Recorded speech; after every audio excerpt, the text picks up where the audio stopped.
Welcome back to the Means Report, and thanks again to Augusta Administrator Tamika Allen. I learned a ton from her. I am sure you did too. And we're going to learn more from our next guest. He's a familiar face on the Means Report. He's Steve Cassell, a principal with Infrastructure Systems Management, and he is in charge of our debris cleanup, watching those day-to-day operations on our streets. Steve, thank you for what you're doing and for taking time to come talk to me again. I think it's good information to get out. I know a lot of it's probably the top thing on most people's mind right now is when things are going to be done and what they can expect by Christmas. Absolutely, and that was a big deadline that we heard at the beginning of this mess, was that we had to have it picked up by Christmas. Steve, the clock is ticking. How are we doing? We're doing good. Let me explain that first. That was just for the 100% thing. I mean, we still go out to 6 months, but our plan is to get this done as quick as possible. Okay, hold on. Let me stop you. Yeah. So if it's done by Christmas, we get all our expenses reimbursed. Right. If we do it in 6 months, we get a little less? Well, if we do anything after the 90 days is a little bit less reimbursed, 75%. Got it. Plus 10% from the state, so about 15 cents on the dollar after that. Okay, all right. And go ahead. Sorry, I didn't mean to confuse you. Yeah, no, not confuse me at all. It clarifies things. Our streets, since the last time we talked, do look cleaner, Steve. Is that what you're seeing? Yes, I'm very happy with the progress, especially if you look at pictures that were taken right close after the storm. Yeah. Of course, right now you've got people who got picked up earlier starting to bring a lot more stuff out. So sometimes it doesn't look like progress. Probably the biggest frustration is still the utilities on the ground in some of these areas are really affecting the pickup. But overall, we're probably about 80% through our first pickup, the first pass. Okay. So if you want to look at that in mileage, we got about a little over 1,000 miles in the city, so about 150 miles. And based on that, we're getting about 2,000 cubic yards per mile. So that puts us at about 20 miles a day. Why, and I could just go down so many different side roads here and take up our whole interview. I'll try not to do that. But why sometimes when we see a big truck coming down our street and we get excited, why does it drive by the debris piles and keep going? There's many reasons, and one of them frustrates me too. I've had that conversation with the contractor. Please tell them to stay on the street if they get there, But if you look at it from a public safety standpoint, sometimes the bigger, is to address the public safety emergency first. Right. Some of them do it differently. There's different philosophies by the truck drivers, but we're working through that to make sure that when they start, they finish before they go somewhere else. But you could also have utility issues. In like some of these areas, if you had a cul-de-sac, they have nowhere to turn around, so they're having to back in their place, or we may have to get a smaller vehicle to go back in there. So there's issues associated with it, but yeah, I get it. When they get there, they're the most popular people on Facebook, and then they become the least most popular people on Facebook. Yeah, people are mean. They'll turn on these guys and gals quickly. How many passes are y'all going to do? You said we're almost through the first one. Right, and the plan is to do 2 at least. Okay. Some areas were really hit hard. I mean, let's just face it, up on the hill area was just completely devastated. And that's where you're seeing like stuff just keep coming back out, and it almost looks like no progress. But everything's relative. It's like a motorcycle accident. My arm injury may be bad on a normal day, but it's not as bad as my leg. Yeah. And so different areas were hit at different intensities, and we're trying to address all of it at once. But we're almost through it. I feel like you can see that we're making progress. But the first week or two, you felt like, when's this going to end? No, Steve, you're right. And I know people watching may say, well, he hasn't been to my street yet. But as a whole, our town looks a lot better, no question about it. Who are those people who drive behind the big black trucks and just kind of watch? We haven't had a monitoring firm. So they're there to monitor to make sure what they're picking up can be tagged as eligible debris. So they're not going on private property and picking stuff out of somebody's yard. They're actually getting what's on the street within the right of way. So there's an eligibility requirement. Same thing with the trees that they cut down. It has to meet certain requirements or a limb before it's eligible for FEMA, because it has to be a public safety hazard. Yeah. I know a lot of people want every tree cut down now, but if it's not leaning a certain amount or if it's not uprooted, then it's typically going to stay. Seems like a great gig, person who watches debris pick up. But it's important, you're right, for us to get paid back and to keep everything on the up and up. Where do those black trucks come from? I know people will just say, "Hey, a FEMA truck just drove by." They're not FEMA trucks, are they? It's one of my favorite terms, actually. So this is what people call it, a FEMA truck, because I want to call FEMA and say, "Get your truck out here." Right. Here they're coming.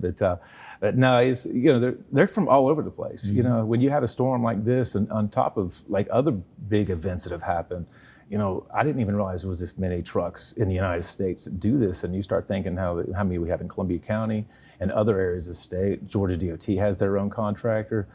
So does the Georgia Forestry Commission.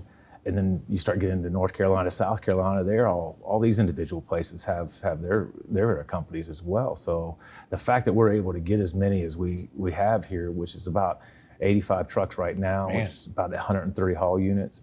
So I mean, is pretty impressive considering. So it shows that Augusta is getting a lot of attention as well as Columbia County. How many loads can each truck get a day? I may have asked you this last time. It seems like one pile would fill up a truck. Yes, so some piles. So if you look at it, it's about 75,000 or 75 cubic yards per load, and we're getting about 30,000 a day. Okay. So some of these guys are getting 8, 9, 10 loads a day, the smaller units. And that's why one of the reasons why we put the debris management sites, spread them out a little bit so that we shorter haul routes so they could get more per day. Are you hiring? Could somebody get on with one of those crews?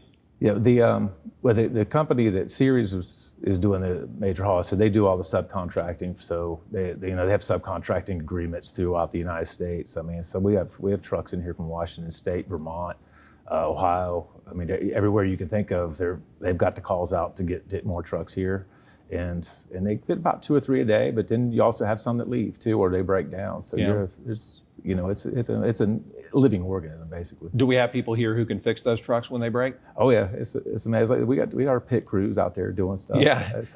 Well, what about technology? Is it involved in any of this? I know there's a lot to be said for eyeballing each street and seeing what its needs are, but sometimes I picture you, maybe Steve, with a grid on your iPad that shows where each truck is and where they should go next. Is technology involved? We have a dashboard that where I can see where everything has been picked up on a daily basis, where every tree has been cut, and that way we can kind of monitor and see where they've covered. As far as real-time tracking, I don't have that right now. But yeah, I can see what areas they've been, and we have discussions every day about where the next heavy hit area is, because we have people out driving the streets every day.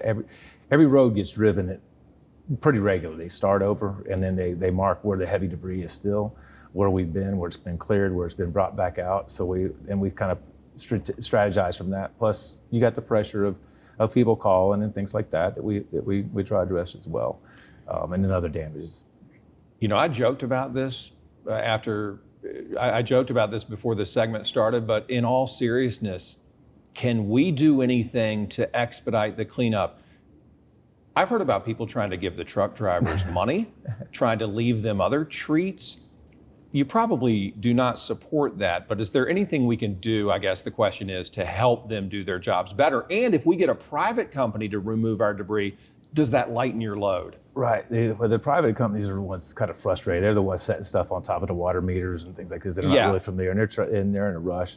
But putting it under low-hanging utilities, near mailboxes, near other utilities is always an issue. Or on you lean in on your fence, because then the truck driver has to be a lot more careful if he'll get it at all. If it's too risky, he's going to pass it up until they can knock it back down. In mixing debris, as far as you got a lot of people throwing out their construction debris and demolition debris, and putting that in, mixing it. Well, we either have to separate it out, or that becomes it has to be the worst case. And then we have to haul it all the way to the landfill, which is going to be even more inefficient. But yeah, to just try to keep it away from the power lines, especially the high ones, because these trucks when they're picking it up, they're picking up from a high level, and to try to keep them. If they snatch one of those poles, they'll pull down 3 poles, and now you're without power and cable again for a long time. Yeah, so now it's back to that blackout again. 1 or 2 more questions. The first one is, how many days a week do your crews work, and can they work in the dark? Now, we try to do safe light to safe light, which is basically pretty much dusk to dawn to dusk. And so the days are getting shorter, and they're 7 days a week.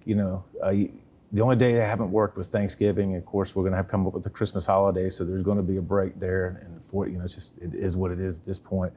But yeah, they're out there 7 days a week, every day. Steve, I know this is a better question for, once we get through all of this and I kind of ask you how you feel about it and what you think is next.